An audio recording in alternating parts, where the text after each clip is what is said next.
ধূমপান, মদ্যপান এবং মাদক সেবন স্বাস্থ্যের পক্ষে ক্ষতিকর।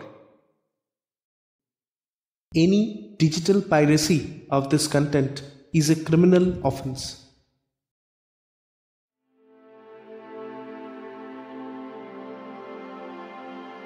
স্টোরিলাইন ইউটিউব চ্যানেল প্রেজেন্স আজ আপনাদের জন্য উইলিয়াম শেক্সপিয়ারের রচনা অবলম্বনে ম্যাকবেথ।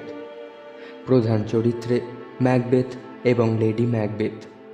গল্পের সূত্রধর এবং গল্প পাঠে আমি চান্দ্রি। শুরু হচ্ছে উইলিয়াম শেক্সপিয়ারের লেখা কালজয়ী নাটক ম্যাকবেথ।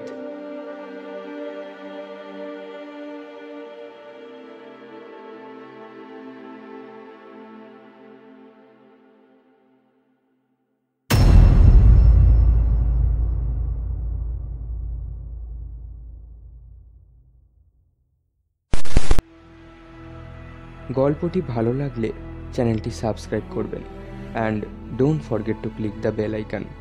তাহলে শুরু করা যাক।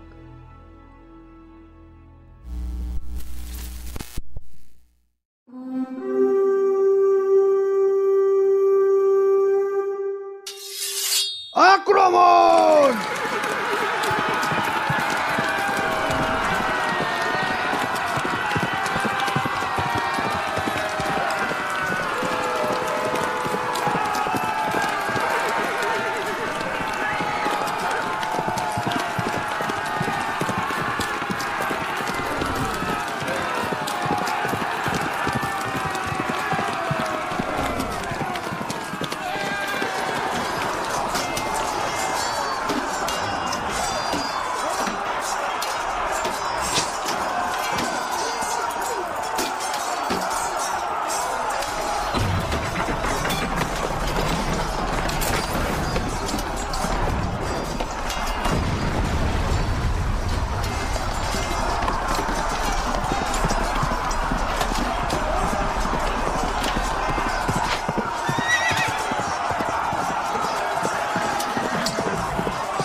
প্রচণ্ড যুদ্ধের পর বিদ্রোহীদের পরাস্ত করে ঘোড়ায় চেপে ফরেসের শিবিরে ফিরে আসছেন রাজা ডানকানের দুই সেনাপতি ম্যাকবেথ এবং ব্যাঙ্গো। খুবই শান্তিপ্রিয় এবং প্রজাবৎসল ছিলেন স্কটল্যান্ডের রাজা ডানকান। রাজার অধীনস্থ সামন্তরা সে সময় রাজার কাছ থেকে জায়গিরদার খেতাব পেতেন। এই জায়গিরদারদের মধ্যে সব থেকে পরাক্রমশালী ছিলেন কওডরের জায়গিরদার। কিন্তু একদিন তিনিই বিদ্রোহ ঘোষণা করে বসলেন রাজা ডানকানের বিরুদ্ধে। কওডরের জায়গিরদার জানতেন রাজা ডানকান যতই শান্তিপ্রিয় হন না কেন, বিদ্রোহ দমন করতে তিনি সসৈন্যে ঝাঁপিয়ে পড়বেন তার উপর এবং রাজার সাথে যুদ্ধে পেরে উঠবেন না তিনি। কারণ রাজার সামন্তদের অধিকাংশই ছিলেন নামী যোদ্ধা। তিনি স্থির করলেন বিদেশি শক্তির সাহায্য নেবেন। স্কটল্যান্ড আক্রমণের জন্য তিনি আহ্বান জানালেন নরওয়ের রাজা সোয়ানো এবং ভাড়াটে আইরিশ যোদ্ধা ম্যাকডোল্যান্ডকে। সে আমলে নরওয়ের রাজারা ছিল যুদ্ধবাজ।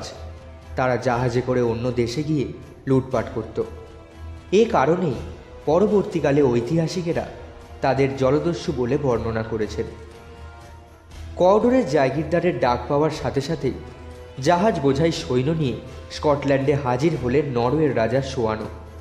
অপরদিকে ভাড়াটে যোদ্ধা ম্যাকডোল্যান্ড তার সৈন্যবাহিনী সহ আয়ারল্যান্ডের দিক দিয়ে স্কটল্যান্ডের মূল ভূখণ্ডে প্রবেশ করলেন।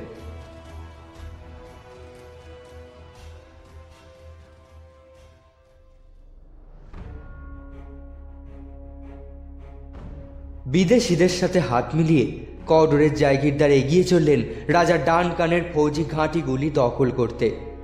বিদ্রোহের খবর আগেই পেয়েছিলেন রাজা ডানকান। বিদেশিদের মদতে কওডরের জায়গিরদার বিশাল সেনাবাহিনী নিয়ে স্কটল্যান্ডে হানা দিয়েছে শুনে তিনি ডেকে পাঠালেন তার সেনাপতি ও সামন্তদের। তার সেনাপতি এবং সামন্তরা যেমন ম্যাকবেথ, ব্যাঙ্কো, লেনাক্স, রস, সেন্টিন, অ্যাঙ্গাস, কেইটেন্স প্রমুখ সবাই এসে হাজির হলেন। এদের মধ্যে ছিলেন ম্যাকবেথ, যিনি গ্ল্যামিশের জায়গিরদার এবং সম্পর্কে রাজার জ্ঞাতি ভাই। তাদের উভয়েরই শরীরে বইছে একই বংশের রক্তধারা। রাজা আদেশ দিলেন যে কোনো উপায়ই হোক বিদ্রোহ দমন করে হানাদার বিদেশিদের ধ্বংস করে ফেলতে হবে। রাজার আদেশে সৈন্য এবং সামন্তরা রওনা দিলেন যুদ্ধে। নিজস্ব বাহিনী নিয়ে তাদের আগে আগে চললেন রাজার বড় ছেলে ম্যালকাম।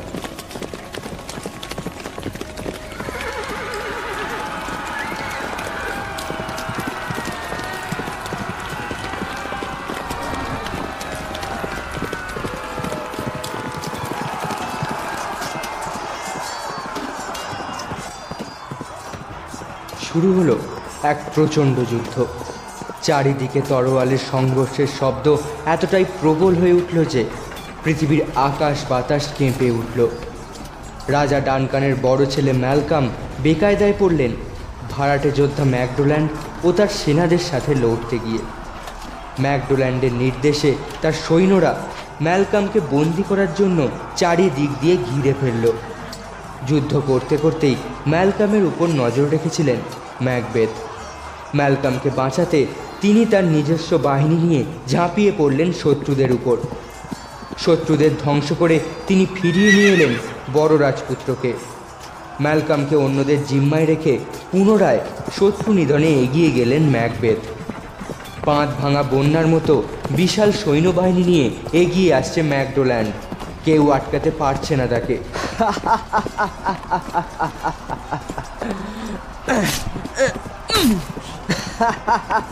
এই অবস্থা দেখে একদল নির্ভীক সৈনিক নিয়ে ম্যাকবেথ সাহসে ভর করে এগিয়ে গিয়ে ঝাঁপিয়ে পড়লেন শত্রু সেনার উপর।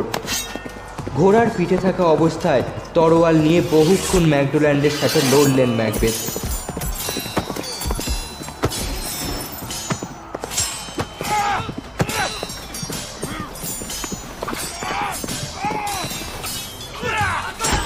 এক সময় হঠাৎই ম্যাকবেথের তরোয়ালের আঘাতে ম্যাকডোল্যান্ডের হাত থেকে খসে পড়ল তরোয়াল। সাথে সাথে ঘোড়া থেকে নেমে এসে ম্যাকবেথ তার নিজস্ব তরোয়াল সরাসরি ঢুকিয়ে দিলেন ম্যাকডোল্যান্ডের হৃৎপিণ্ডে।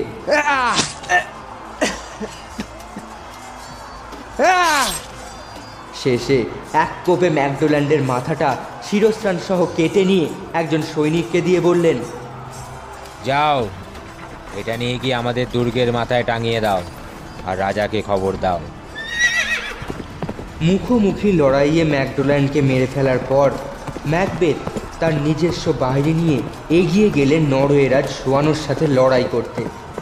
ম্যাকবেথের এই নির্ভীক সেনাদলের আক্রমণের সামনে নরওয়েরাজ বেশিক্ষণ দাঁড়াতে পারলেন না।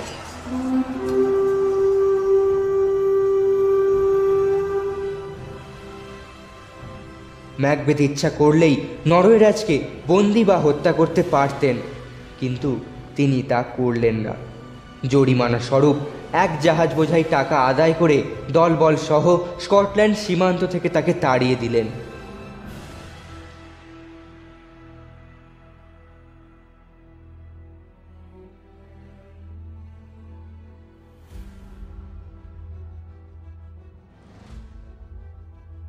অমাত্যদের সাথে ফরেসের শিবিরে অপেক্ষা করছিলেন রাজা ডানকান। তিনি খুব খুশি হলেন যখন শুনলেন বিদ্রোহ দমন করে হানাদারদের তাড়িয়ে দেওয়া হয়েছে দেশের সীমানা থেকে। শিবিরে উপস্থিত সবার সামনেই কওডরের জাগিরদারকে প্রাণদণ্ড দিলেন রাজা ডানকান। সেই সাথে ঘোষণা করলেন, আজ থেকে ম্যাকবেথই দ্য কাউন্ট অফ কওডর।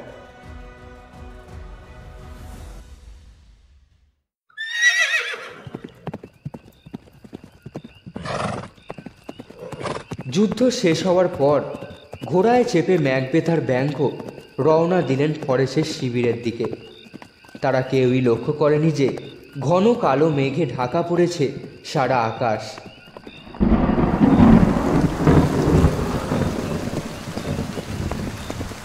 অল্প কিছু দূর যাওয়ার পরেই প্রচণ্ড ঝড় বৃষ্টি শুরু হলো।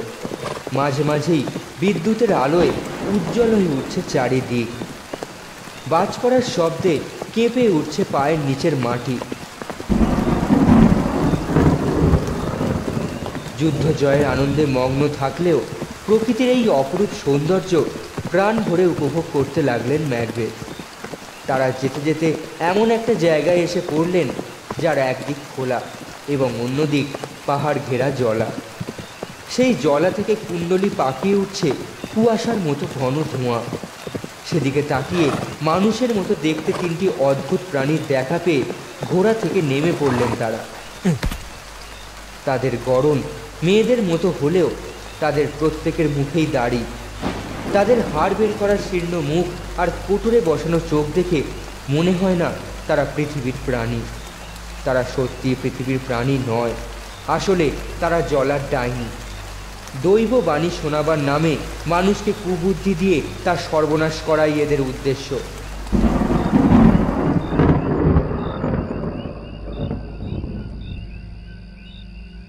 আপন মনে ঘুরে ঘুরে নাচছিল ওই তিন ডাইনি। ছড়ার ধরনে হেঁয়ালির মতো অদ্ভুত কথাবার্তা বলছিল তারা নিজেদের মধ্যে।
এমন সময় দূর থেকে ভেসে এলো বিজয়ী ম্যাকবেথ বাহিনীর ভেড়ি আর দামামার আওয়াজ। জয় সেনাপতি ম্যাকবেথের জয়, জয় সেনাপতি ম্যাকবেথের জয়, জয় সেনাপতি ম্যাকবেথের জয়। সেই শুনে তিন ডাইনি সমস্বরে চেঁচিয়ে উঠে বলল,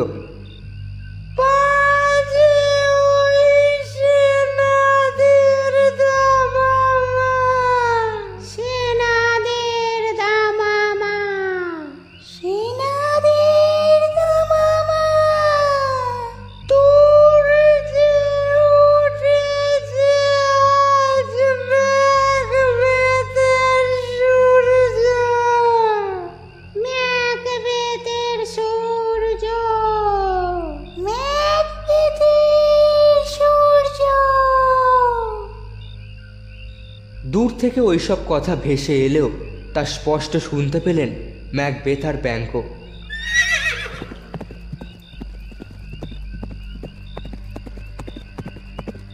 সাহসে ভর করে দূর থেকে ঘোড়া ছুটিয়ে তাদের সামনে এসে দাঁড়ালেন ব্যাংকো। জিজ্ঞাসা করলেন, কে তোমরা? মেয়েদের মতো দেখতে হলেও তোমাদের তিনজনের মুখেই রয়েছে দাড়ি, তাই মেয়ে মানুষ বলে মেনে নিতে পারছি না তোমাদের।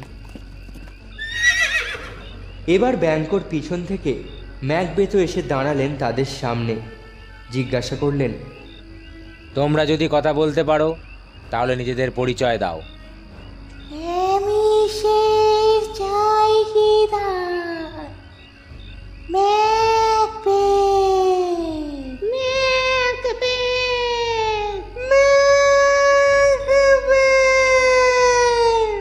তুমি আমাদের অভিনন্দন গ্রহণ করো, গ্রহণ করো, গ্রহণ করো। হে কৌরবের জায়গিরদার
ডাইনিদের ভবিষ্যৎবাণী শুনে ধাঁধার মুখে পড়ে গেলেন ম্যাকবেথ।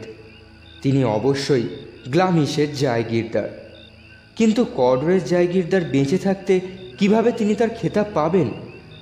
ব্যাপারটা বুঝে উঠতে পারলেন না ম্যাকবেথ। ওদিকে আবার তৃতীয় ডাইনি তাকে স্কটল্যান্ডের ভাবী রাজা বলে অভিনন্দন জানিয়েছে। তিনি কিছুতেই ভেবে পেলেন না রাজা ও তার দুই ছেলে বেঁচে থাকতে কি করে তা সম্ভব। এবার এগিয়ে এসে ব্যাঙ্কো বললেন, আমার বন্ধুর সম্পর্কে অনেক কিছুই তো বললে তোমরা, এবার আমার ব্যাপারে যদি কিছু বলার থাকে তো বলে ফেলো। তোমরা যেই হও না কেন, মনে রেখো আমি তোমাদের ভয় করি না, আর তোমাদের ভবিষ্যৎবাণীর ওপর নির্ভরশীল নই আমি। তোমাদের করুণা বা ঘৃণা কিছুই চাই না আমার। স্বাগত ব্যাংকো। বয়সে ম্যাকবেথের চেয়ে ছোট হলেও অন্য দিক দিয়ে তুমি তার চেয়েও বড়। ব্যাংকো, তোমায় স্বাগত।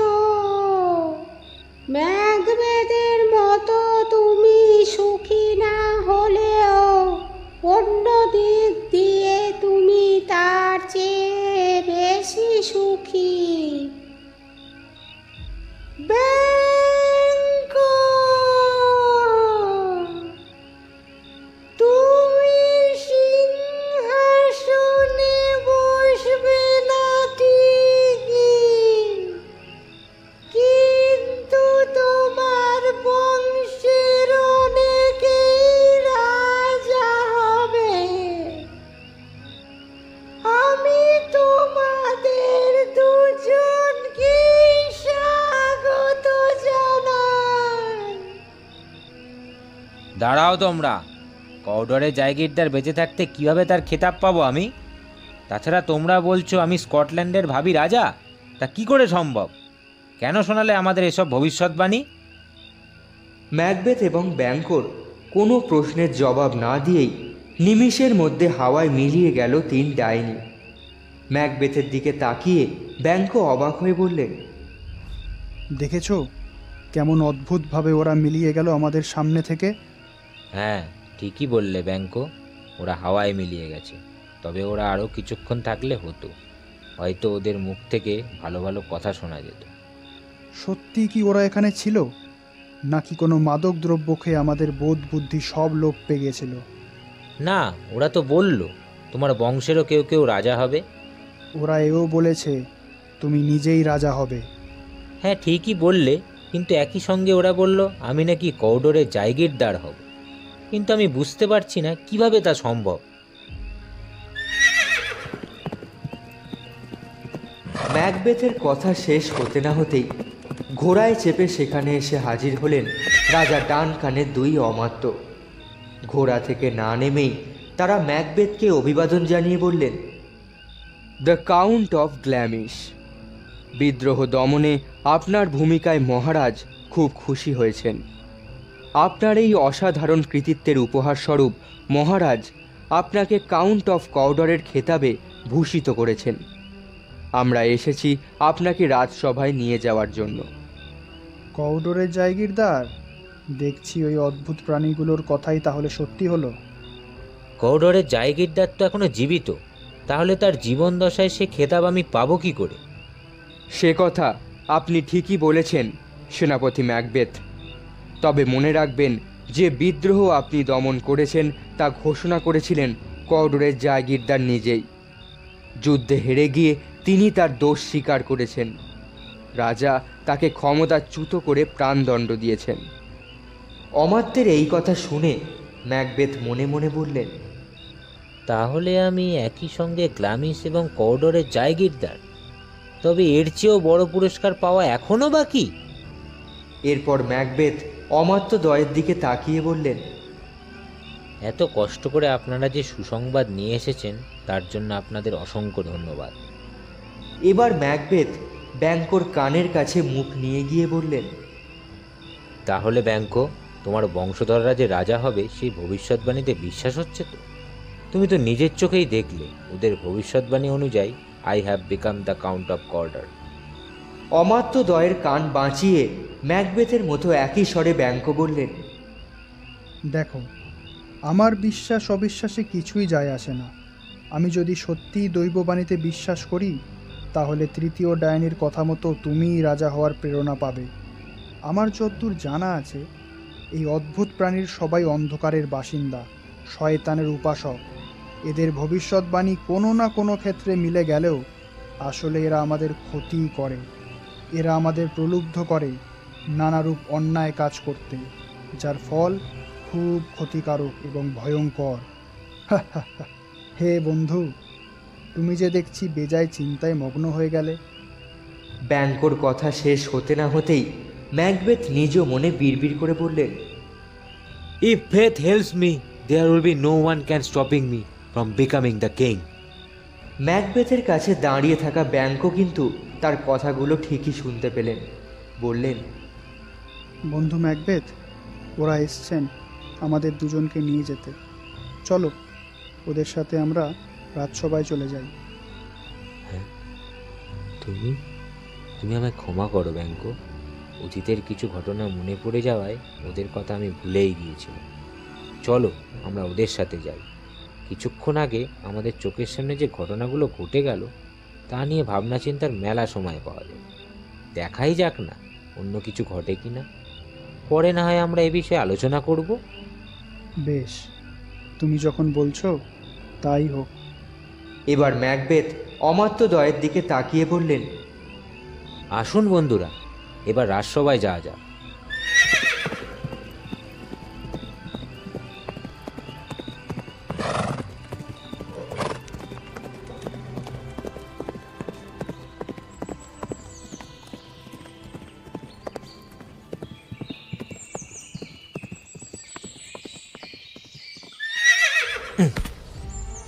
শিবিরে পৌঁছে ঘোড়া থেকে নেমে ভিতরে ঢুকলেন ম্যাকবেথ আর ব্যাঙ্ক।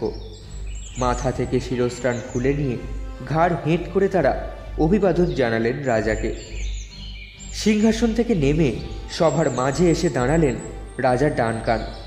ওদের দেখে রাজা এত আনন্দ পেলেন যে নিজেকে আর সামলাতে পারলেন না। সজোরে বুকে জড়িয়ে ধরলেন ম্যাকবেথ আর ব্যাঙ্ককে। এরপর রাজা গদগদ স্বরে ম্যাকবেথকে বললেন, ও মাই ডিয়ার ম্যাকবেথ, দেশের জন্য তুমি যা করেছ তার উপযুক্ত প্রতিদান আমি দিতে পারিনি। যৎ সামান্য যা দিয়েছি তার চেয়ে অনেক বেশি পাওয়ার যোগ্য তুমি। মাই লর্ড, কোনো কিছু পাওয়ার আশায় আমি এই কাজ করিনি। রাজার সেবা করে যে গৌরব অর্জন করা যায় তাই করেছি আমি। দেশ, রাজ সিংহাসন ও আপনি, এদের প্রতি আমার যে কর্তব্য আছে শুধু সেইটুকুই করেছি আমি। এই শুভ দিনে আমি ঘোষণা করছি, আজ থেকে আমার বড় ছেলে ম্যালকম স্কটল্যান্ডের যুবরাজ। এরপর ম্যাকবেথের দিকে তাকিয়ে রাজা ডানকান বললেন, ওখান থেকে ফিরে এসে আমি ইনভার্নেসে তোমার প্রাসাদে যাব ম্যাকবেথ। আজকের রাতটা তোমার অতিথি হয়েই কাটাবো। সে তো আমার পরম সৌভাগ্য মাই লর্ড। তবে রাজসেবার প্রস্তুতির জন্য আমায় কিছুটা সময় দিতে হবে, তাই অনুমতি চাইছি। বেশ, তাই হবে। রাজার অনুমতি নিয়ে শিবিরের বাইরে এলেন ম্যাকবেথ। সমগ্র পরিস্থিতিটা বিশদভাবে ভাবতে গিয়ে চাপা রাগে লাল হয়ে উঠল তার চোখ মুখ। এই কিছুক্ষণ আগে বড় গলায় রাজা ডানকান তার জ্যেষ্ঠ পুত্র ম্যালকামকে স্কটল্যান্ডের যুবরাজ হিসেবে ঘোষণা করেছেন। এর অর্থ ডানকানের মৃত্যুর পর সিংহাসনের উত্তরাধিকারী হবে ম্যালকাম। তার নিজের আর রাজা হওয়ার কোনো সম্ভাবনাই রইল না। তিনি স্থির করলেন রাজাকে হত্যা করবেন, কিন্তু কিভাবে অন্যদের মনে সন্দেহের উদ্রেক না করে কাজটা করা যায় তা নিয়ে ভাবতে লাগলেন। ভাবতে ভাবতে হঠাৎ তার মনে পড়ল, আজ রাতেই তো ইনভার্নেসে তার প্রাসাদে রাত কাটাবেন রাজা। এই তো সুযোগ্য সময় সবার অগোচরে রাজাকে সরিয়ে দেওয়ার। নিজের পরিকল্পনা বাস্তবায়িত করার উদ্দেশ্যে ম্যাকবেথ তার নিজ হাতে একটা চিঠি লিখে পাঠিয়ে দিলেন স্ত্রী লেডি ম্যাকবেথের কাছে। সেই চিঠিতে রইল রাজার আগমন বার্তা এবং 3 ডাইনির ভবিষ্যৎবাণীর কথা। দ্রুতগামী ঘোড়া ছুটিয়ে দূত সেই চিঠিটা নিয়ে রওনা হলো ইনভারনেসের প্রাসাদের দিকে।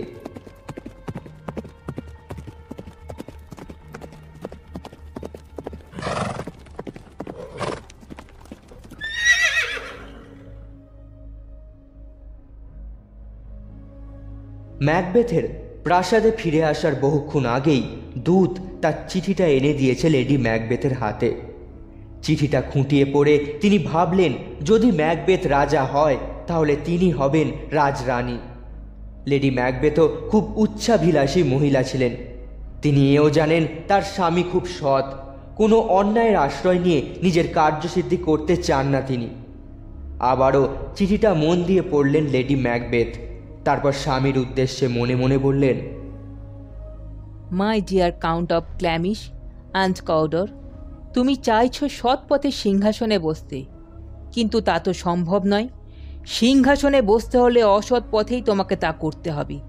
তুমি আমার সামনে এলেই এমন সব ধারালো বাণী তোমাকে শোনাবো যাতে কার্যসিদ্ধির জন্য অন্য পথের আশ্রয় নিতেও তুমি পিছু পা হবে না। অ্যান্ড আই মিন ইট, আমি সেটাই করে ছাড়ব। যেখানে যত অশুভ অপ্রাকৃত শক্তি আছো, তোমরা সবাই আমাকে সাহায্য করো লক্ষ্য পূরণ করতে। আমার মন থেকে ভয় ভীতি দূর করে জাগিয়ে তোলো দুর্জয় সাহস। আমার নারী সুলভ মায়া মমতা দূর করে আমার মনকে পাথরের ন্যায় নিষ্ঠুর করে তোলো। প্রার্থনার ঢঙে যখন লেডি ম্যাকবেথ নিজেকে এভাবে উত্তেজিত করছিলেন, সেই সময় ম্যাকবেথ সেখানে প্রবেশ করলেন। ও মাই লাভ। ও মাই লর্ড, এই কিছুক্ষণ আগেই তোমার চিঠি পেয়েছি। পড়ে মনে হলো তোমার ভবিষ্যৎ খুবই উজ্জ্বল। স্ত্রীকে জড়িয়ে ধরে একটা চুম্বন করে ম্যাকবেথ বললেন, ডানকান কামস হিয়ার টুনাইট। ভালোই তো। তা ওখান থেকে তিনি কখন রওনা দেবেন? রাজার কথা শুনে মনে হলো আগামীকাল সকালে তিনি চলে যাবেন। আগামীকাল চলে যাবেন? আজকের রাতটা যেন শেষ না হয়। কি বলছো তুমি? মাই লর্ড, আমি বলতে চাইছি আজ রাতটাই যেন রাজার জীবনের শেষ রাত হয়। তোমার চাহনি দেখে মনে হচ্ছে তুমিও এই আশাই করছো। তুমি কি চাও না আজ রাতে রাজাকে হত্যা করে তোমার ইচ্ছা পূরণ করতে?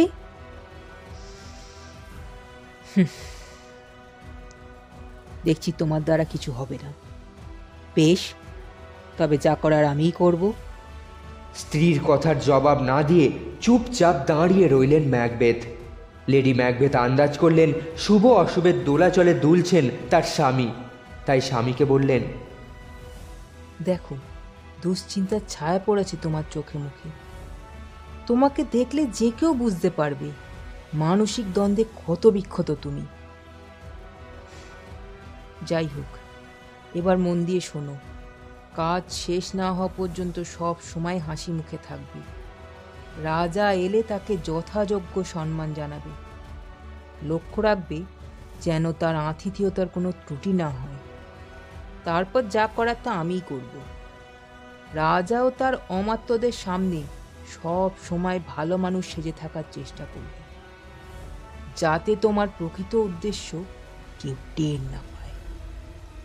মনে রাখবে, আজ রাতে আমরা এমন একটা কাজ করতে যাচ্ছি যা সফল হলে আমাদের বাকি জীবনের প্রতিটা মুহূর্তই আমাদের ইশারায় চলবে। ম্যাকবেথের মনে তখনও দ্বন্দ্ব চলছে।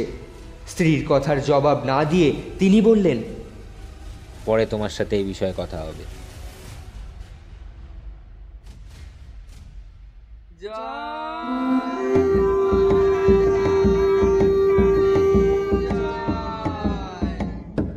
ম্যাকবেথের কথা শেষ হতে না হতেই প্রাসাদের বাইরে শোনা গেল তূর্যনাদ। বেজে উঠল দামামা ভেরি। রাজা এসেছেন জেনে ম্যাকবেথ তার স্ত্রীকে নিয়ে ছুটে গেলেন ফটকের সামনে। ম্যাকবেথের নির্দেশে ফটক খুলে দেওয়ার পর স্বামী স্ত্রী বাইরে গিয়ে রাজা ও তার সঙ্গীদের যথাযথ অভ্যর্থনা জানিয়ে নিয়ে এলেন প্রাসাদের ভিতরে। লেডি ম্যাকবেথকে দেখে রাজা হাসি মুখে বললেন, সেনাপতি ম্যাকবেথের স্ত্রী শুধু রূপসী নন, তিনি যে একজন আদর্শ গৃহিণী তা তাকে দেখলেই বোঝা যায়। বুঝলেন লেডি ম্যাকবেথ, আজ আমরা সবাই আপনার অতিথি। সে তো আমাদের পরম সৌভাগ্য মাই লর্ড। আমরা তো আপনারই আজ্ঞাবহ ভৃত্য মাত্র। আমাদের সৌভাগ্যের মূলে রয়েছে আপনার অসীম করুণা।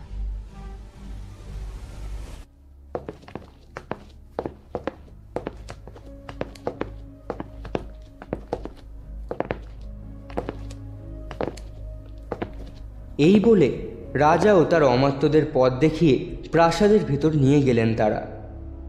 এবার খেতে বসলেন রাজা ডানকান ও তার সঙ্গীরা।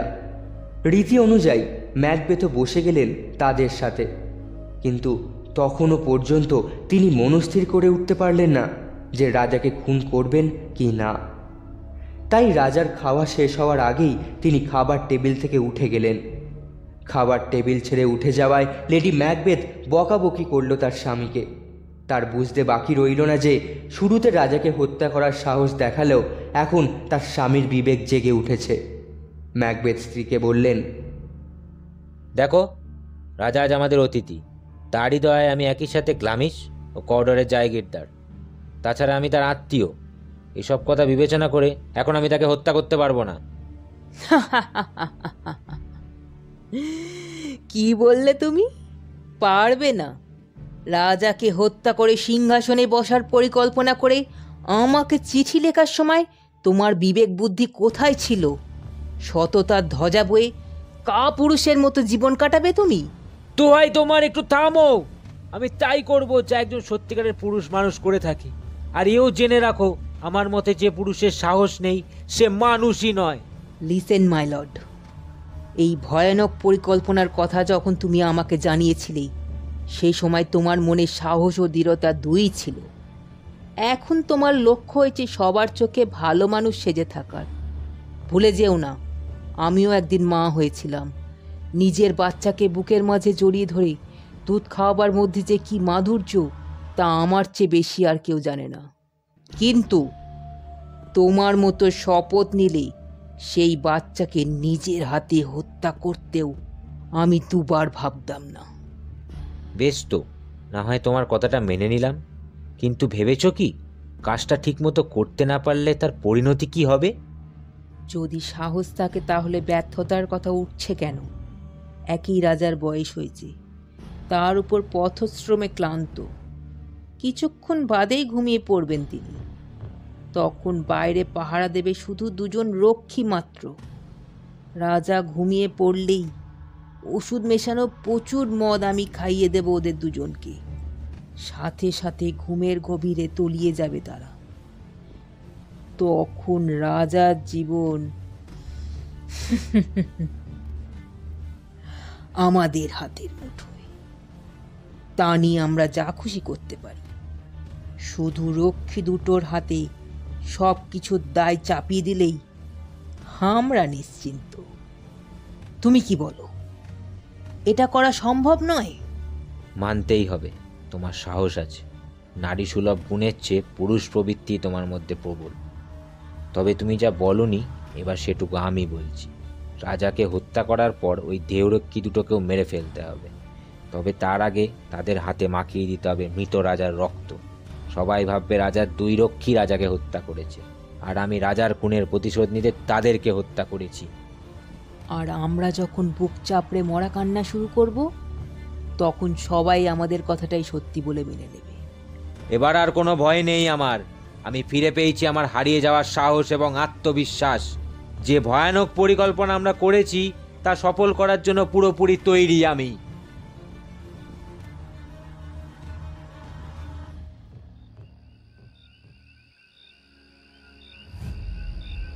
রাজার সাথে ম্যাকবেথের প্রাসাদে আসার সময় সেনাপতি ব্যাংকো তার সাথে ছেলে ফ্লিয়ান্সকে নিয়ে এখানে এসেছেন।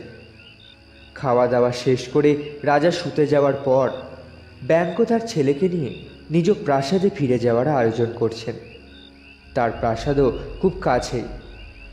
ব্যাংকো তার ছেলেকে জিজ্ঞাসা করলেন, এখন কটা বাজে? ঘন্টা ঘড়ির আওয়াজ শুনিনি আমি, তবে চাঁদ ডুবে গেছে। এরপর হঠাৎই দরজার দিকে তাকিয়ে ব্যাংকো চেঁচিয়ে উঠে বললেন, ও কি, কে দাঁড়িয়ে আছে ওখানে? জবাব দাও। ফ্লিয়ান্স, তলোয়ারটা আমার হাতে দাও তো। ব্যাংকোর প্রশ্ন শুনে মশাল হাতে এগিয়ে এলো একজন অল্প বয়সী পরিচারক। সেই মশালের আলোয় ব্যাংকো দেখতে পেলেন পরিচারকের পাশে দাঁড়িয়ে আছেন স্বয়ং ম্যাকবেথ। আমি তোমার বন্ধু ম্যাকবেথ। 12টা বেজে গেছে, কিন্তু তুমি এখনো জেগে আছো? তারপর ব্যাংকো পোশাকে থাকা পকেট থেকে একটা হিরে বের করে বললেন, অনেকক্ষণ আগেই রাজা ঘুমিয়ে পড়েছেন। তোমার আতিথেয়তায় বেশ খুশি হয়েছেন তিনি। এই দেখো, এই হিরেটা উপহার দিয়েছেন লেডি ম্যাকবেথকে। আচ্ছা ম্যাকবেথ, যুদ্ধ শেষে ফেরার সময় আমরা যে 3 ডাইনির দেখা পেয়েছিলাম, তাদের কথা মনে আছে তোমার? দেখো, মন যখন অপ্রস্তুত থাকে তখনই ডাইনিদের অশুভ প্রভাব তার ওপর পড়ে। মনের কামনা বাসনা সব কিছু চাপা পড়ে যায় তার নিচে। তবে মন প্রস্তুত থাকলে সেরকম ঘটনা ঘটে না। জানো, কাল রাত্রে ওই 3 ডাইনিকে আমি স্বপ্নে দেখেছি। তোমার সম্পর্কে ওরা যে ভবিষ্যৎবাণী করেছে তা তো দেখছি সম্পূর্ণ মিলে যাচ্ছে। এই মুহূর্তে ওদের কথা আমার মনে পড়ছে না, তবে তোমার আপত্তি না থাকলে এ বিষয়ে ঘণ্টাখানেক তোমার সাথে কথা বলতে চাই। আমার কোনো আপত্তিই নেই।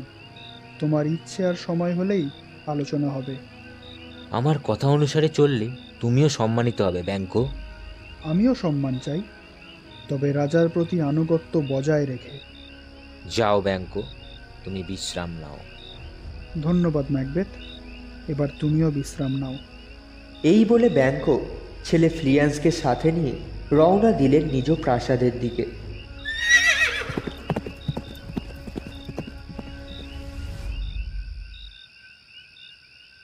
গভীর রাত।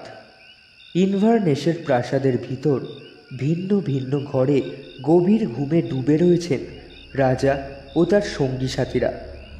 ওষুধ মেশানো মদ প্রচুর পরিমাণে খেয়ে রাজার কামরার বাইরে ঘুমে বেহুশ হয়ে পড়ে রয়েছেন রক্ষীদ্বয়। সপুত্র ব্যাংকো চলে যাওয়ার পর মশাল হাতে প্রহরায় থাকা এক রক্ষীকে ডেকে ম্যাকবেথ বললেন, যাও, তোমার মালকিনকে গিয়ে বলো ওষুধটা তৈরি হলে তিনি যেন ঘণ্টা বাজিয়ে আমাকে ডেকে পাঠান। পরিচারক ম্যাকবেথকে অভিবাদন জানিয়ে চলে যাওয়ার পর ম্যাকবেথের সামনে ভেসে উঠল এক অদ্ভুত দৃশ্য। তিনি দেখলেন একটা ধারালো ছুরি তার সামনে হাওয়ায় ভেসে বেড়াচ্ছে। ছুরির ফলায় লাগানো রয়েছে লাল লাল তাজা রক্ত। যেই ছুরির বাটটা হাত দিয়ে ধরতে গেলেন ম্যাকবেথ, অমনি সেটা পিছলে গেল। আবার কিছুক্ষণ বাদে সেটা অদৃশ্য হয়ে গেল তার সামনে থেকে। ওই অলৌকিক ছুরিটা যে রাজাকে হত্যা করার জন্য তাকে প্রেরণা দিচ্ছে, এ ব্যাপারে নিঃসন্দেহ হয়ে ম্যাকবেথ ধীর পায়ে এগিয়ে গেলেন ঘুমন্ত রাজার কক্ষের দিকে।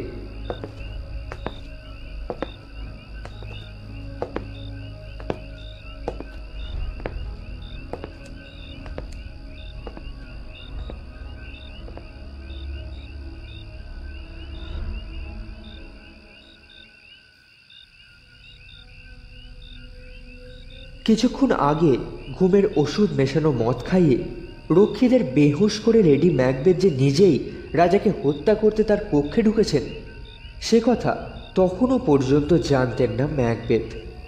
উদ্ধত হয়ে ছুরি হাতে রাজার কাছে গিয়ে কিছুক্ষণ থমকে দাঁড়িয়ে রইলেন লেডি ম্যাকবেথ।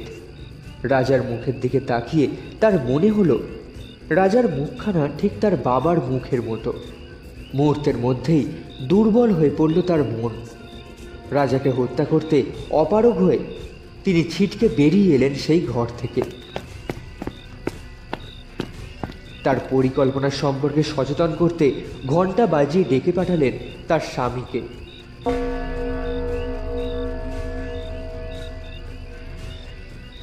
ঘণ্টার আওয়াজ কানে যেতেই ম্যাকবেথ নিজ মনে মনে বললেন, it is the time Duncan, it's the bell of hell.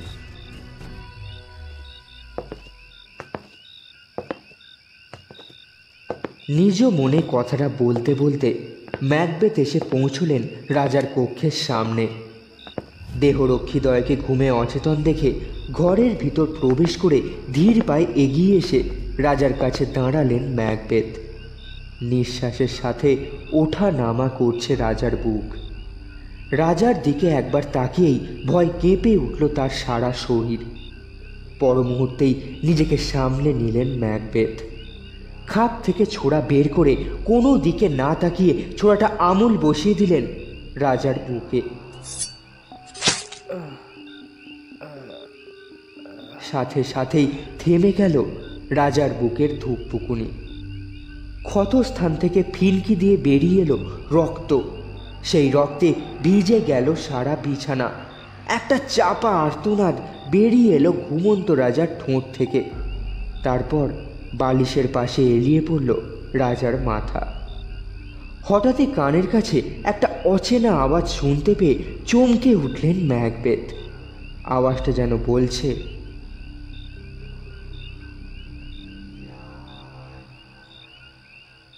Macbeth, তুমি খুনি, খুনি তুমি। রাতের ঘুম পালিয়ে গেছে তোমার চোখ থেকে। কিন্তু চারিদিকে তাকিয়ে ম্যাকবেথ কাউকে দেখতে পেলেন না। পর মুহূর্তেই আবার ভেসে এলো সেই কণ্ঠস্বর, ঘুমকে খুন করেছে গ্ল্যামিস। সে আর ঘুমাবে না ম্যাকবেথ, কওডর আর ঘুমাবে না। রক্ত মাখা ছুরি হাতে মৃত রাজার কক্ষ থেকে বেরিয়ে ম্যাকবেথ নিজের ঘরে এসে পৌঁছলেন। বললেন, সব শেষ, রাজার ঘুম আর কখনো ভাঙবে না। কিভাবে রাজাকে খুন করেছেন তার সবিস্তারে স্ত্রীকে জানালেন ম্যাকবেথ। সব শোনার পর স্ত্রী বললেন, ওই ছুরিটা নিয়ে এসছো কেন? যাও, রাজার ঘরের বাইরে থাকা প্রহরীদের হাতের কাছে ওটা রেখে এসো। ও আরেকটা কথা, ছোড়ার ফলায় লেগে থাকা রক্ত মাখিয়ে দেবে কিন্তু প্রহরীদের হাতে। তাহলে সবাই ধরে নেবে মদ খেয়ে ওরাই হত্যা করেছে রাজাকে। আচ্ছা, তুমি কারো চিৎকার শুনতে পেয়েছো? কই না তো। আমি যেন কার চিৎকার শুনতে পেলাম। কাজটা শেষ হবার সাথে সাথেই কেউ যেন আমার কানের কাছে চেঁচিয়ে বলে উঠল, ম্যাকবেথ, তুমি খুনি। রাতের ঘুম বিদায় নিয়েছে তোমার চোখ থেকে। এর মানে মৃত্যুর আগে পর্যন্ত রাতে ঘুমোতে পারবো না আমি? ঘুমে যতই চোখ বুজে আসুক, চোখ বন্ধ করতে পারবো না আমি? আমি তো শুনিনি সেরূপ কিছু। আসলে ওসব তোমার মনের ভুল। ভয় পেয়েছো বলেই তোমার এরকম মনে হচ্ছে। শোনো, এবার যা বলছি তাই করো। রাত শেষ হয়ে আসছে, সবাই টের পাওয়ার আগেই ছুরিটা রেখে এসো ঘুমন্ত রক্ষীদের হাতের কাছে। আর মনে করে ওদের হাত ও জামায় কিছুটা রক্ত লাগিয়ে দিও। আবার তুমি আমায় ওখানে যেতে বলছো? না না, ওখানে যাওয়ার সাহস আমার নেই। এবার বাধ্য হয়ে স্বামীর হাত থেকে ছুরিটা নিয়ে নিলেন লেডি ম্যাকবেথ। তারপর রাজার ঘরের সামনে থাকা ঘুমন্ত প্রহরীদের পাশে ছুরিটা নামিয়ে রাখলেন। আর ছুরির ফলায় লেগে থাকা কাঁচা রক্ত মাখিয়ে দিলেন তাদের হাতে ও জামায়। ঠান্ডা মাথায় সমস্ত কাজ শেষ করে লেডি ম্যাকবেথ ফিরে গেলেন তার শোবার ঘরে। এভাবেই এক সময় শেষ হয়ে এলো দুঃস্বপ্নের কাল রাত।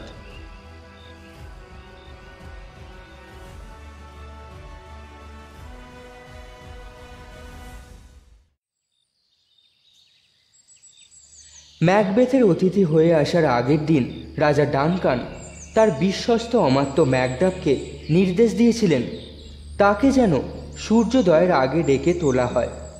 রাজার নির্দেশ অনুযায়ী ভোরের আলো ফোটার আগেই ম্যাকডাফ প্রাসাদের দরজায় এসে জোরে ধাক্কা দিতে লাগলেন। দরজার ফাঁক দিয়ে নৈশ প্রহরী ম্যাকডাফকে দেখে তার পরিচয় এবং এখানে আসার কারণ জানতে চাইলেন। ম্যাকডাফ তাকে নিজের পরিচয় এবং এখানে আসার হেতু জানালেন। প্রহরী দরজা খুলে দিতেই ম্যাকডাফ প্রাসাদের ভিতরে ঢুকে ধীর পায়ে রাজার কক্ষের দিকে এগিয়ে গেলেন।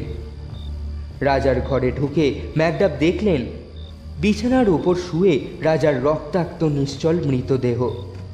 এই দৃশ্য দেখে তিনি আর নিজেকে সামলাতে না পেরে জোর গলায় বিলাপ করতে করতে তখনই ঘর থেকে বেরিয়ে এলেন। অত ভোরে ম্যাকডাফের গলায় জোর বিলাপের আওয়াজ শুনে ঘুম ভেঙে গেল প্রাসাদের বাসিন্দাদের। সবার জিজ্ঞাসার জবাবে ম্যাকডাফ বললেন, রক্ষীদের নজর এড়িয়ে কোনো এক অজানা আততায়ী প্রাসাদের ভেতরে ঢুকে ঘুমন্ত রাজার বুকে ছুরি বসিয়ে তাকে খুন করেছে। ম্যাকডাফের এই কথা শুনে ইনভারনেসের বাসিন্দাগণ ভয়ে শিউরে উঠল। রাতে ঘুম আসেনি ম্যাকবেথের। তিনি জেগেই ছিলেন। চিৎকার চেঁচামেচির আওয়াজ শুনে ঘর থেকে বাইরে বেরিয়ে এলেন। রাজার ঘরে তার রক্তাক্ত মৃতদেহ দেখে ম্যাকবেথ এমন স্বাভাবিকভাবে বিলাপ করে উঠলেন যে, যা দেখে উপস্থিত কারোর মনে তার প্রতি বিন্দুমাত্র সন্দেহের উদ্রেক ঘটল না। বারবার নিজের কপাল চাপড়ে তিনি বলতে লাগলেন, হায় হায়, শেষে কিনা আমার কপালে এই ঘটল। আমারই অতীতেও এমন নৃশংসভাবে খুন হতে হলো রাজাকে। এই দুর্ভেদ্য প্রাসাদ থেকে সবার নজর এড়িয়ে কিভাবে পালিয়ে গেল আততায়ী? I feel sorry to say, may God raise the soul of the king in peace. এসব কথা বলতে বলতে রাজার কক্ষের বাইরে বেরিয়ে এলেন ম্যাকবেথ। সে সময় তার চোখে পড়ল রাজার দুই দেহরক্ষী ঘরের দরজার সামনে পাশাপাশি শুয়ে ঘুমোচ্ছে। এত হই হট্টগোলেও ঘুম ভাঙেনি তাদের। যদিও ম্যাকবেথ জানতেন যে আগে থেকেই তার স্ত্রী রক্ত মাখানো খুনের হাতিয়ারটি রেখে গেছেন রক্ষীদের পাশে। ছুরির ফলায় লেগে থাকা রক্ত লাগিয়ে দিয়েছেন তাদের হাতে ও জামায়। এসব জানা সত্ত্বেও ম্যাকবেথ এমনভাবে দেখালেন যেন এগুলো প্রথম তার চোখে পড়ল। এরাই মাতাল হয়ে খুন করেছে রাজাকে। কথাটা বলার সঙ্গে সঙ্গেই তলোয়ারের এক কোপে দুই ঘুমন্ত দেহরক্ষীর মাথা কেটে ফেললেন ম্যাকবেথ।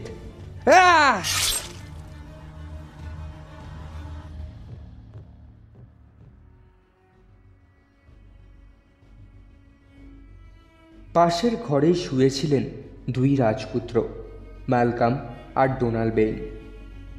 চেঁচামেচির আওয়াজে তাদের ঘুম ভেঙে গেল। সঙ্গে সঙ্গে তারা রাজার কক্ষে এসে দেখলেন তাদের বাবা বিছানার ওপর শুয়ে আছেন রক্তাক্ত অবস্থায়। তারা দুজনেই ছিলেন বুদ্ধিমান, ফলে সহজেই বুঝতে পারলেন সিংহাসনের লোভে কেউ হত্যা করেছে রাজাকে।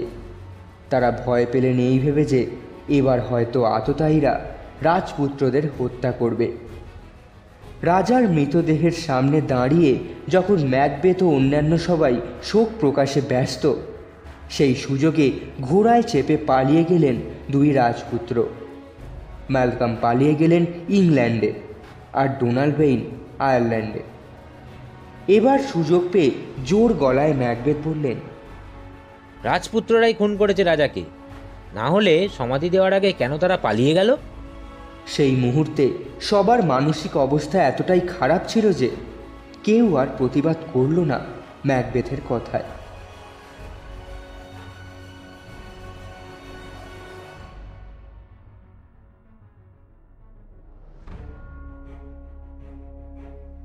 রাজা চলে যায়, তবুও সিংহাসন খালি থাকে না। দুই রাজপুত্রই পালিয়ে গেছেন।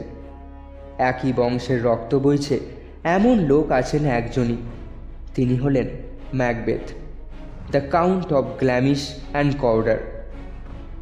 অমাত্যরা নিজেদের মধ্যে সলা পরামর্শ করে শেষমেশ শূন্য সিংহাসনে বসিয়ে দিলেন ম্যাকবেথকে। এবার সফল হলো তৃতীয় ডাইনির ভবিষ্যৎবাণী। রাজ সিংহাসনে বসে ম্যাকবেথের মনোবাসনা পূর্ণ হলেও সংকট দেখা দিল অন্য দিক থেকে। সে সংকটের কারণ আর কেউ নয়, তার এক সময়ের সহযোগী সেনাপতি ব্যাঙ্কো। জলার সেই তিন ডাইনি ম্যাকবেথের বংশধরদের রাজা হওয়ার কথা বলেনি। বলেছিল ব্যাঙ্কোর বংশধরদের অনেকেই স্কটল্যান্ডের সিংহাসনে বসবে। ব্যাঙ্কোর বংশধররা রাজা হবে, এই ভবিষ্যৎবাণী ম্যাকবেথের মনকে অহরহ খোঁচা দিতে লাগলো। তিনি ঠিক করলেন ভাড়াটে খুনির সাহায্যে হত্যা করবেন ব্যাঙ্কো আর তার ছেলে ফ্লিয়ান্সকে। রাজা হওয়ার আনন্দে ম্যাকবেথ ফরেসের প্রাসাদে এক ভোজ সভার আয়োজন করে আমন্ত্রণ জানালেন অমাত্য, সেনাপতি আর জায়গিরদারদের। ব্যাংকো জানালেন একটা বিশেষ কাজে ছেলেকে নিয়ে তিনি দূরে যাচ্ছেন, ফিরতে হয়তো কিছুটা দেরি হবে। তবে কথা দিলেন দেরি হলেও তিনি অবশ্যই ভোজ সভায় যোগ দেবেন। ইতিমধ্যে দুজন ভাড়াটে খুনির ব্যবস্থা করে রেখেছেন ম্যাকবেথ। সে দুজন এমনই লোক যাদের অপরাধের দরুন একসময় হত্যা করতে চেয়েছিলেন ব্যাংকো। পরে অবশ্য কোনো কারণে তিনি তাদের ছেড়ে দিতে বাধ্য হন। সেই থেকে তারা বেজায় রেগে আছে ব্যাংকোর উপর। এ কথা জানতেন ম্যাকবেথ, তাই ম্যাকবেথ ভাবলেন নিজের স্বার্থসিদ্ধির জন্য এবার তাদের কাজে লাগাবেন। তিনি তাদের নির্দেশ দিলেন, মন দিয়ে শোনো, আজ সন্ধ্যাবেলায় ব্যাংকো এবং তার ছেলে ফ্লিয়ান্স আসবে প্রাসাদের নৈশভোজের নিমন্ত্রণ রক্ষা করতে। তোমরা তখন লুকিয়ে থাকবে গাছের আড়ালে। যখন দেখবে তারা অসতর্কিত, ঠিক সেই সময় তাদেরকে সরিয়ে দেবে এই পৃথিবী থেকে। শুধু এইটুকু খেয়াল রাখবে, কেউ যেন টের না পায় এর মধ্যে আমার হাত আছে। Banquo, the time is over.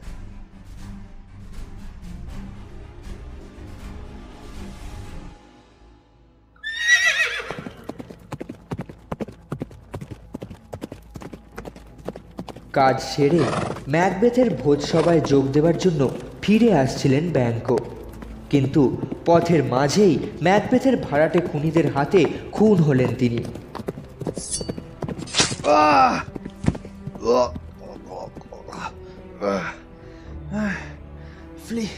ফ্লিয়ান্স, তুমি পালাও, পালাও ফ্লিয়ান্স।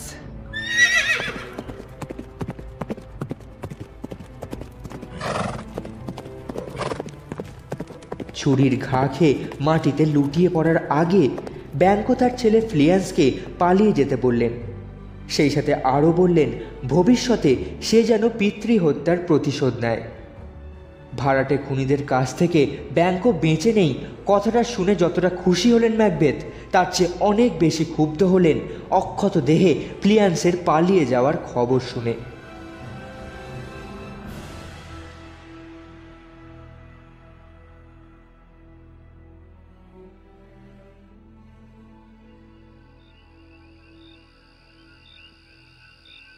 ওদিকে ফরেসের প্রাসাদে শুরু হয়েছে নৈশভোজ।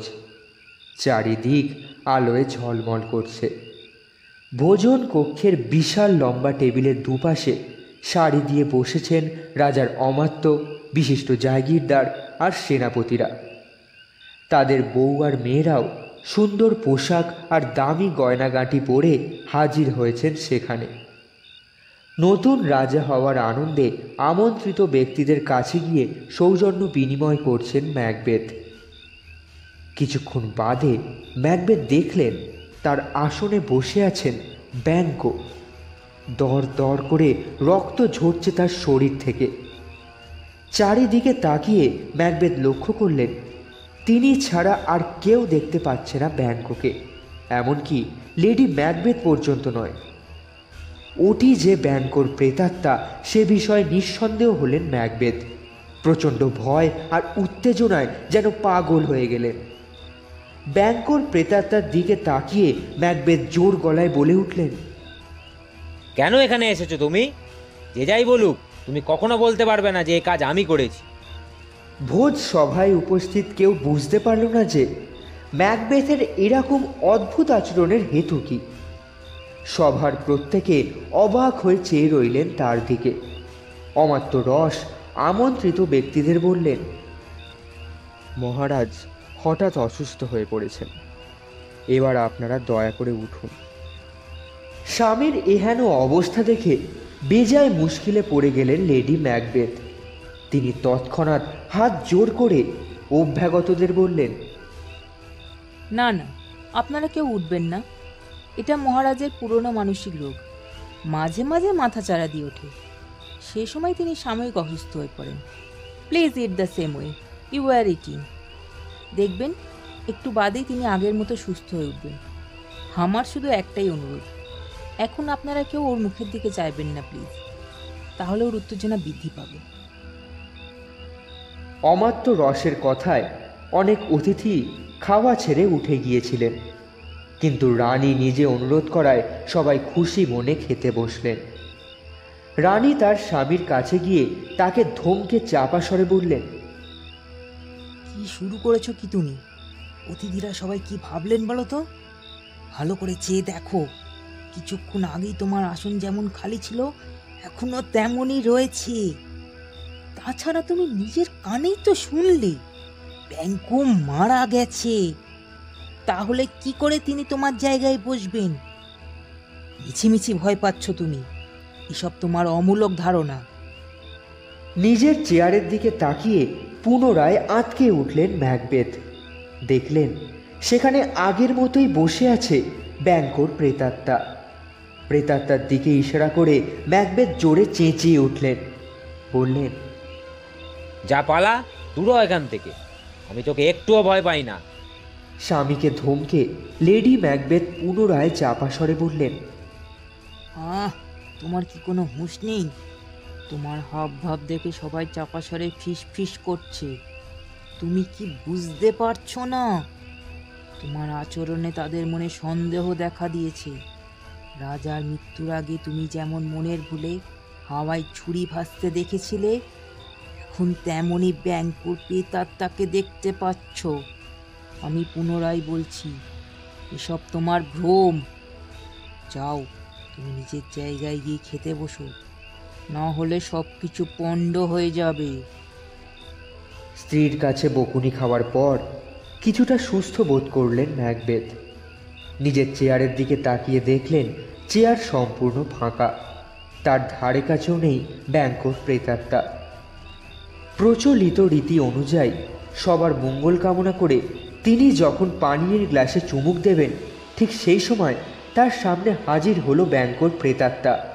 স্ত্রীর ধমক, হুঁশজ্ঞান এবং পরিস্থিতির কথা সম্পূর্ণ ভুলে গিয়ে ভয় চিৎকার করে উঠলেন ম্যাকবেথ। ব্যাংকোর প্রেতাত্মাকে প্রচণ্ড গালাগাল দিয়ে বললেন, বাঘ, সিংহ, গন্ডার তুমি যাই হও না কেন, আমি একটুও ভয় পাই না তোমাকে। কিন্তু তোমার ওই বিভৎস প্রেত মূর্তি আমার চোখে অসহ্য। যাও, দূর হয়ে যাও আমার চোখের সামনে থেকে।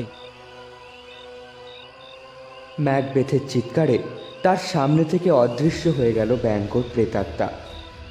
বারবার একই ঘটনার পুনরাবৃত্তি হওয়ায় অতিথিরা বিরক্ত হয়ে খাওয়া শেষ হওয়ার আগেই আসন ছেড়ে উঠে রাজার সন্দেহজনক আচরণের ব্যাপারে কথাবার্তা বলতে বলতে ফরেশের রাজপ্রাসাদ থেকে চলে গেলেন। নিমন্ত্রিতদের মধ্যে একমাত্র আসেনি ম্যাকডাফি। তার নজরে পড়ল ম্যাকবেথের। তিনি গোপনে খোঁজখবর নিয়ে জানতে পারলেন মৃত রাজা ডানকানের বড় ছেলে ম্যালকাম ইংল্যান্ডে পালিয়ে গিয়ে সেখানকার রাজা এডওয়ার্ডের আশ্রয়ে রয়েছেন, আর ম্যাকডাফও রয়েছেন সেখানে।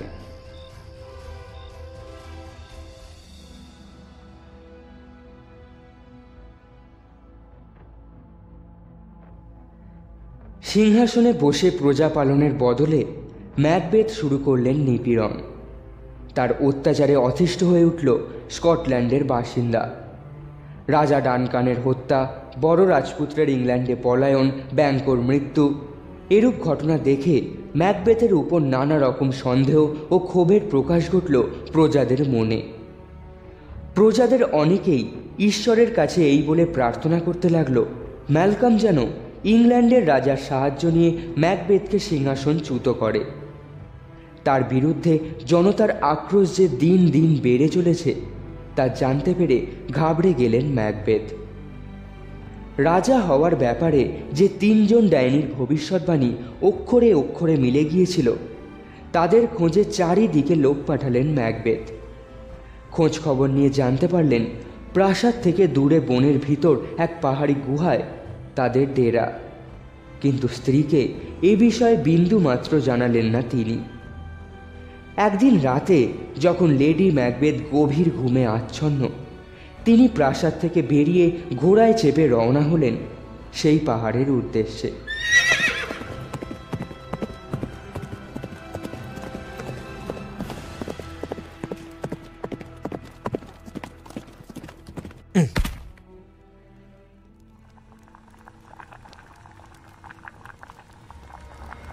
সাধনার উপকরণ হিসেবে ডাইনিরা তাদের আস্তানায় নরকের আগুন জ্বেলে তাতে বসিয়েছে লোহার এক বিরাট বড় কড়াই।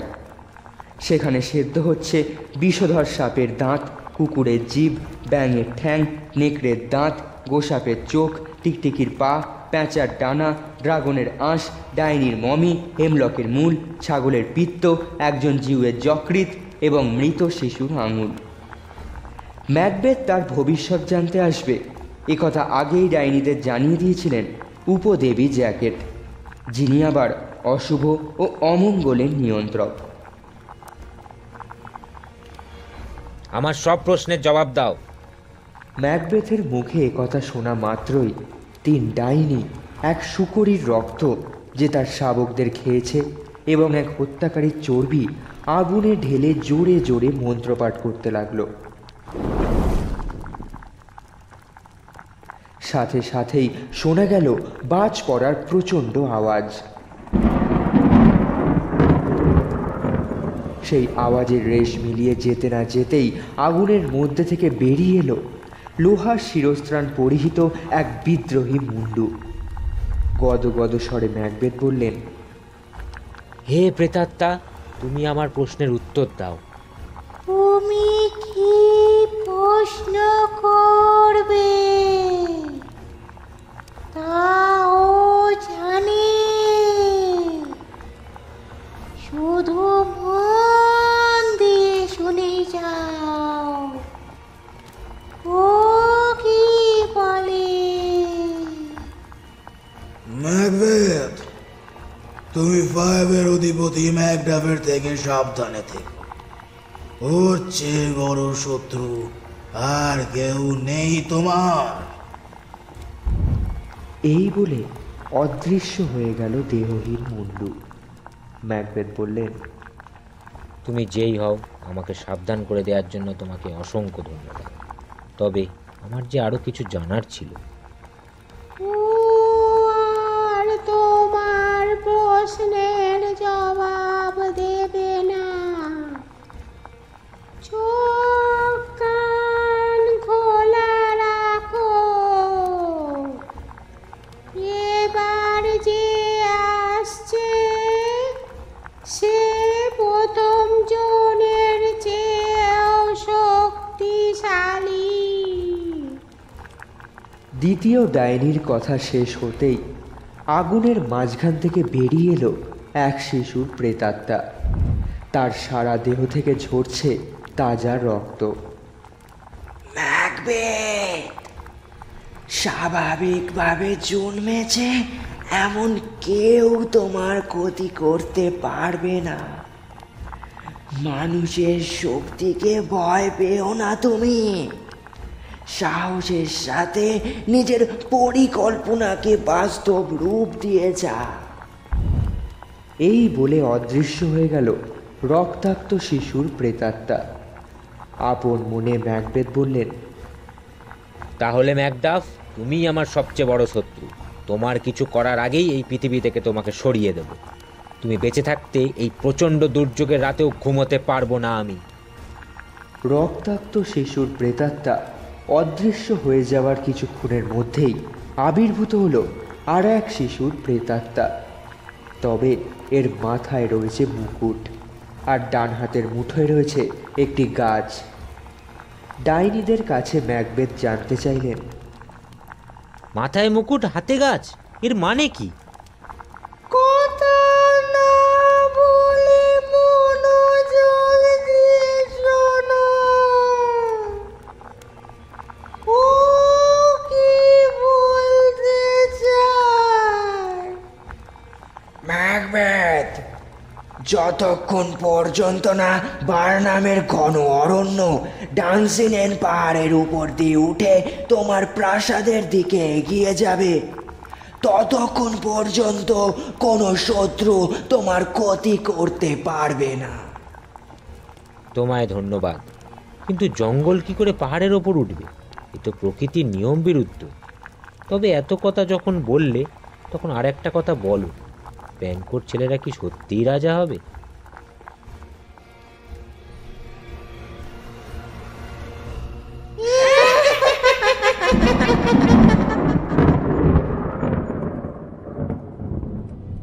এই সময় হঠাৎই ডাইনিদের লোহার কড়াই মাটির ভেতর ঢুকে গেল এবং দূর থেকে একটা সুর ভেসে এলো।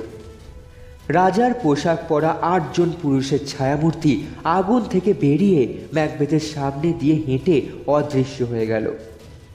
সব শেষে বেরিয়ে এলো ব্যাংকোর প্রেতাত্মা। ব্যাংকো ম্যাকবেথের দিকে হাসি মুখে তাকিয়ে রইল। কিছুক্ষণ আগেই রাজার পোশাক পরা যে 8 জন ছায়ামূর্তি ম্যাকবেথের সামনে দিয়ে হেঁটে গিয়েছিল, তারা যে ব্যাংকোরই বংশের সেটা তার হাসি মুখ দেখে সহজেই আন্দাজ করলেন ম্যাকবেথ। দূর থেকে ভেসে আসা মৃদু সুরের তালে ডাইনিরা নাচতে লাগলো। তারপর ম্যাকবেথকে অভিবাদন জানিয়ে তারা বাতাসে মিলিয়ে গেল। ডাইনিদের ডেরা থেকে বেরিয়ে নিজ প্রাসাদে ফিরে আসতেই ম্যাকবেথ এক গুপ্ত ঘাতককে পাঠিয়ে দিলেন ম্যাকডাফের প্রাসাদে। সেই সময় ম্যাকডাফের স্ত্রী এবং শিশুপুত্র ছাড়া আর কেউ ছিল না প্রাসাদে। ম্যাকবেথের পাঠানো গুপ্ত ঘাতক খুন করল তাদের।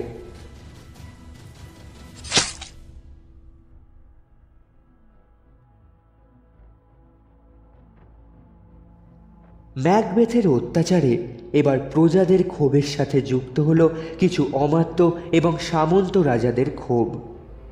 রস ছিলেন এদের নেতা, যিনি একদা রাজা ডানকানের অমাত্য ছিলেন। ম্যাকবেথকে না জানিয়ে তিনি ইংল্যান্ডে এসে দেখা করলেন ম্যালকামের সাথে। দেশে ফিরে এসে ম্যাকবেথের বিরুদ্ধে বিদ্রোহ ঘোষণা করার পরামর্শ দিলেন ম্যালকামকে। তিনি বললেন, যুবরাজ, আপনি যদি দেশে ফিরে ম্যাকবেথের বিরুদ্ধে বিদ্রোহ ঘোষণা করেন, তাহলে আমাদের ঘরের মেয়ে বউরাও যোগ দেবে আপনার সাথে। দেশের পরিস্থিতি যদি সত্যি এরূপ হয়, তাহলে আমি নিশ্চয়ই যাব রস। আপনি জেনে রাখুন, সৈন্য এবং অস্ত্র দিয়ে আমায় সাহায্য করার প্রতিশ্রুতি দিয়েছেন রাজা এডওয়ার্ড। ম্যাকবেথের বিরুদ্ধে যুদ্ধে এডওয়ার্ডের প্রধান সেনাপতি সিওয়ার্ডও আমার সাথে যাবেন বলে জানিয়েছেন। ম্যালকামের কথায় রস খুব খুশি হলেন। এই দেখে যে বিদেশে এসেও চুপচাপ বসে না থেকে যুদ্ধের প্রস্তুতি নিচ্ছেন ম্যালকাম। এরপর তিনি ম্যাকডাফকে জানালেন কিভাবে গুপ্ত ঘাতক এসে তার খোঁজ না পেয়ে হত্যা করে গেছে তার স্ত্রী পুত্রকে। রসের মুখে এই দুঃসংবাদ শুনে ম্যাকডাফের চোখের জল আর বাঁধ মানল না। কিছুক্ষণ বাদে চোখের জল মুছে তিনি ম্যালকাম আর রসের সামনে প্রতিজ্ঞা করলেন ম্যাকবেথকে নিজ হাতে হত্যা করে এই অন্যায়ের প্রতিশোধ নেবেন।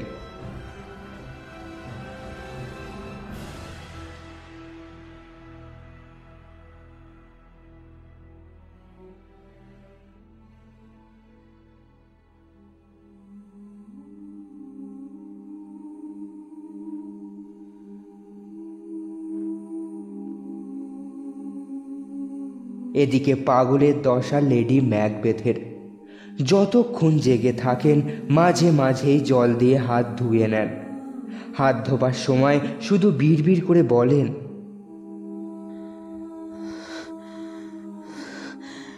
এত রক্ত কেন, এত রক্ত কেন আমার হাতে?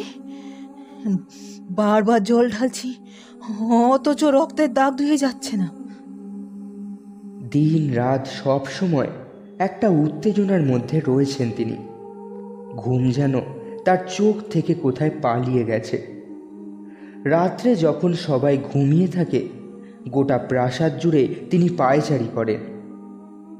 রাজবৈদ্য এসে তাকে পরীক্ষা করে কিছু ওষুধ দিয়ে গেলেন, কিন্তু তাতে তার রোগ সারল না। হতাশ হয়ে রাজবৈদ্য বললেন, এ দেহের রোগ নয়, মনের রোগ। যতদূর জানি সাবধানে থাকাই এই রোগের একমাত্র ওষুধ। এ রোগের ক্ষেত্রে কখনো কখনো আত্মহত্যার প্রবণতাও দেখা যায়। তাই সাবধান করে দিচ্ছি, রোগীর হাতের কাছে ধারালো অস্ত্র, আগুন, বিষ, দড়ি এসব জিনিস যেন না থাকে।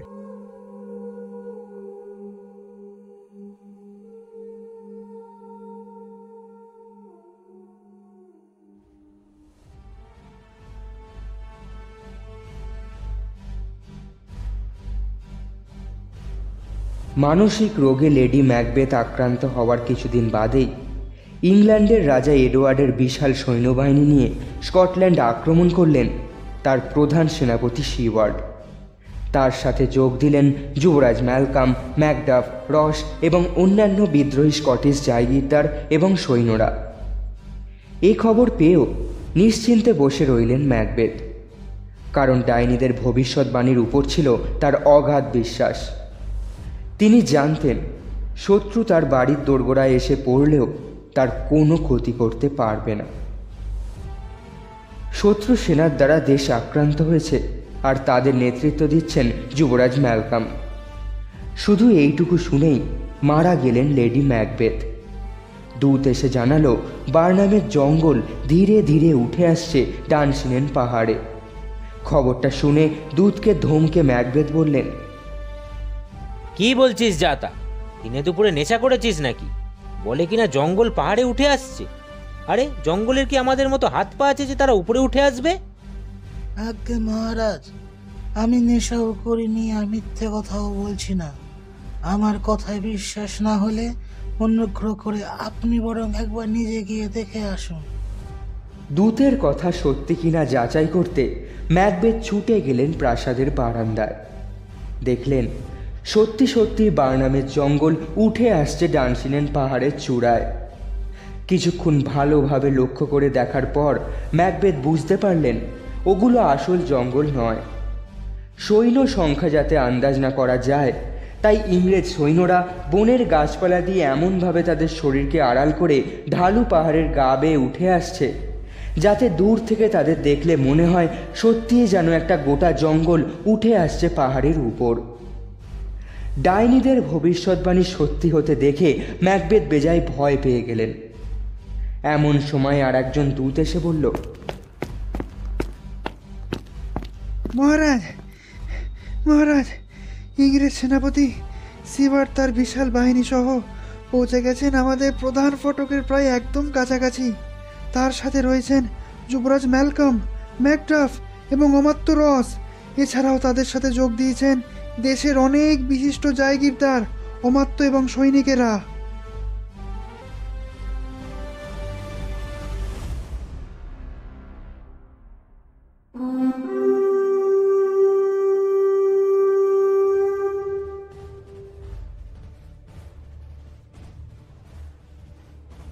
দূতের কথা শেষ হতে না হতেই বেজে উঠল ইংরেজ সৈন্যদের রণদামামা। প্রাসাদের যে কজন সৈনিক অবশিষ্ট ছিল তারাও ঝাঁপিয়ে পড়ল ইংরেজ সৈন্যদের উপর।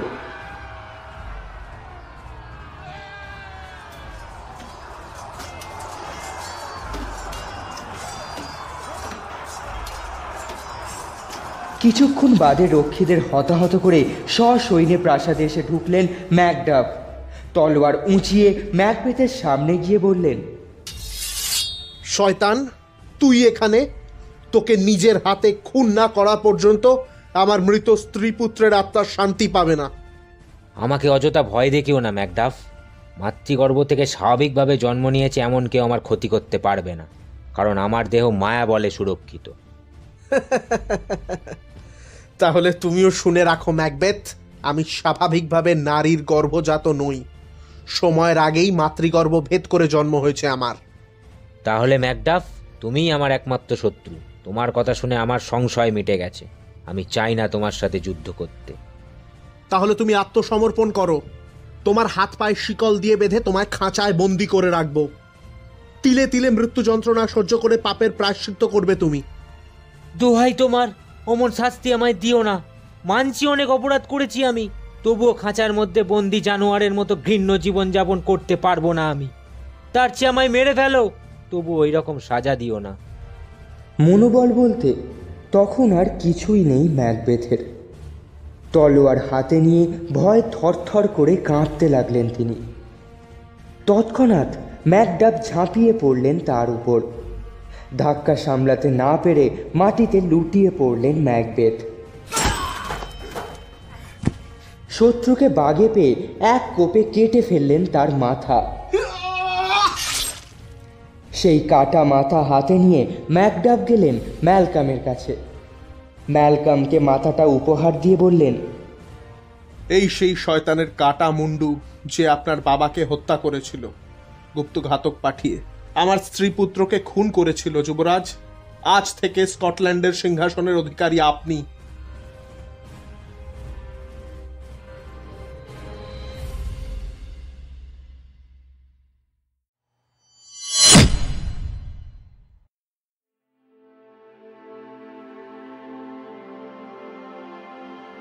শেষ হলো উইলিয়াম শেক্সপিয়ারের রচনা অবলম্বনে ম্যাকবেথ।